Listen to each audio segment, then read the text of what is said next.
పచ్చి ఉల్లిపాయ ప్లస్ పెరుగు అన్నం తినటం వలన మన హెల్త్కి ఎన్ని ప్రయోజనాలు ఉన్నాయో మీకు తెలుసా? అయితే ఈ వీడియోని ఎండ్ వరకు వాచ్ చేయండి. అలాగే మరిన్ని హెల్త్ మోర్ అప్డేట్స్ కోసం మన అకౌంట్ని ఫాలో అయిపోండి. జీర్ణక్రియ మెరుగుపడుతుంది. పెరుగు మంచి బ్యాక్టీరియాను పెంచుతుంది. పచ్చి ఉల్లిపాయ జీర్ణానికి సహాయం చేస్తుంది. ఇంకా అజీర్ణం తగ్గుతుంది.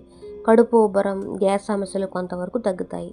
శరీరానికి చల్లదనం ఇస్తుంది. వేసవిలో లేదా కడుపు మంట ఉన్నప్పుడు చాలా మంచిది.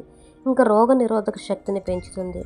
పచ్చి ఉల్లిపాయలో ఉన్న యాంటీ ఆక్సిడెంట్స్ అలాగే పెరుగులోని ప్రోబయోటిక్స్ కలిసి ఇమ్యూనిటీని పెంచుతాయి. అలాగే రక్తపోటు నియంత్రణకు సహాయం చేస్తాయి. ఉల్లిపాయలోని గుణాలు బీపీని తగ్గించడంలో మనకి హెల్ప్ చేస్తాయి. మలబద్ధకం తగ్గుతుంది. పెరుగు ప్లస్ ఉల్లిపాయ కలయిక వల్ల యూరిన్ అనేది సాఫ్ట్గా ఉంటుంది. ఇంకా స్కిన్ ఆరోగ్యానికి కూడా చాలా మంచిది. శరీరంలో ఉన్న వేడి తగ్గి చర్మ సమస్యలు తగ్గుతాయి. ఇంకా ఎక్కువగా తింటే కొంతమందికి అసిడిటీ లేదా కడుపు మంట రావచ్చు, కాబట్టి అట్లా ఉన్నవారు అవాయిడ్ చేయండి. అలాగే రాత్రి కాకుండా పగలు తినడం అనేది మంచిది. ఇంకా గ్యాస్ట్రిక్ సమస్యలు ఉన్నవారు కొద్దిగా మాత్రమే తినండి.